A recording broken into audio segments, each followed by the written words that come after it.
They say, yo, we finna get nasty on this one, man. It's the 30 game. I think You feel me? that was a definite.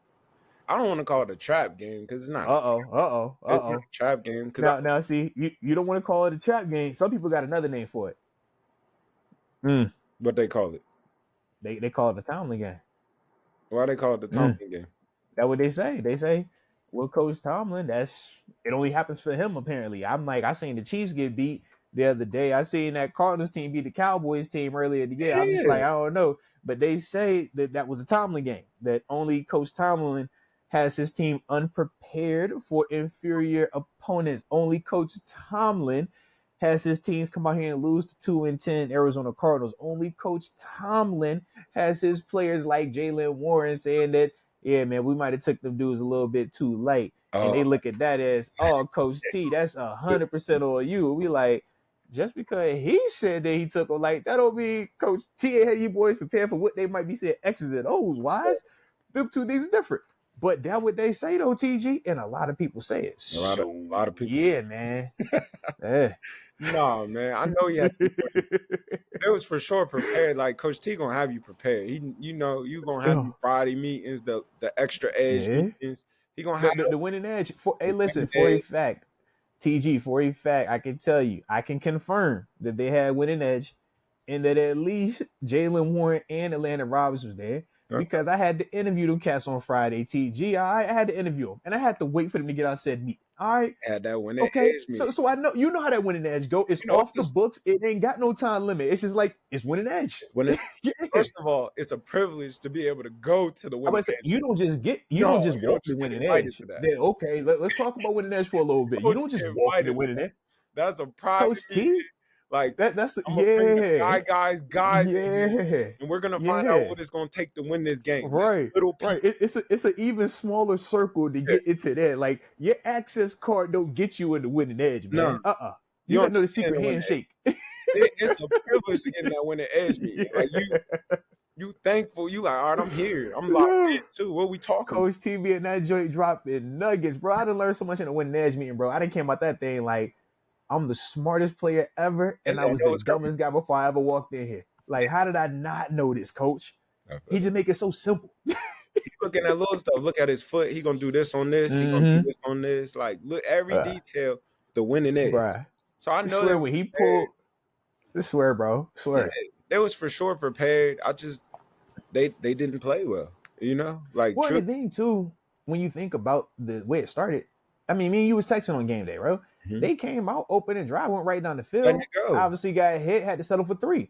Yeah. Came right back like they was about to score. Obviously, when Kenny got hurt, them 2 out of the first 3 to 4 possessions tops. Where we're like, yo, we got points and we were about to get another set of points. Right. We can't be acting like that didn't happen. We can't act like the Cardinals weren't 3 and out to start the game on offense. Right. So this mindset of we weren't prepared, or this mindset that Coach T had his guys come out flat, is like, nah, that's factually inaccurate. Like, we saw points. We saw them getting stops. Now, everything that happened in between, we can make some cases for, but I think there's also some context with that too, though, you know? I mean, Kenny gets hurt, you know. Yeah. The delays. I thought the delays. Bro, stupid long delays, man. But I thought the second delay kind of gave him a little bit of time to let's life back. Together. Let's figure it out. We got the quarterback in here. What can we do? Yeah. You good with this? You good with that? You good with this? So, but that stuff messes with you, you know. Like those delays, they, you know, people was coming back kind of getting nicked up, a little hurt. You know, I seen Deontay go for that deep post. He pulled up a little bit. It's kind of like them delays that mess with you a little bit. So that's facts though. That's facts. I think that's but when we talking about it though, we get it. As context, it does matter. But at the end of the day, the people feel like Coach T ain't got it. Yeah, they like, yo, we need to fire him. They saying fire that man. They saying bring in somebody new. They say, yo, they would much rather tank and be god awful and get a top draft pick than have constant mediocrity, is what they call it. 9-10 wins. They call it mediocrity. That's what they say. They call it mediocrity. I don't agree with that being mediocrity. I'm like, I've been other places. That's not mediocrity. I can assure you, this is not mediocre. I think that's the Dabo argument. You remember when Dabo went on there and snapped me? Like, man, that's part of the problem. I think that's like, you gotta, you know, appreciate like no losing season. You know what I mean? You gotta appreciate like you're winning right now. Like arguably, if you really talent for talent, player for player, that team isn't a loaded team. Like it's not an uber Nah, talented NFL team. they're getting the most out of some of these spots. Yeah, You be like, bro, how y'all winning with some of that? with that, Like, that's kind of crazy. Yeah. that and that, you know. I How think you do that with that, and how that work? All right. if you be real, like they want. I've read. They're one of the least per se talented, but they're a good team. They're a good team. They play together as a team. Yeah. You know, they do what they got to do to keep themselves in the game to win the game. You know, Yeah. Which goes back to Coach T. Coach I T, mean, an edge moment. that's that. Yeah. The detail, the little details, the minutia, right? We always talk about, man. those little things. Routinely. I mean, you lose a Minka, like, well, he breaks his hand, then you got to wrap that up. That's a different player now. Even though it's still the brain, it's still moving, but it's like, my hand.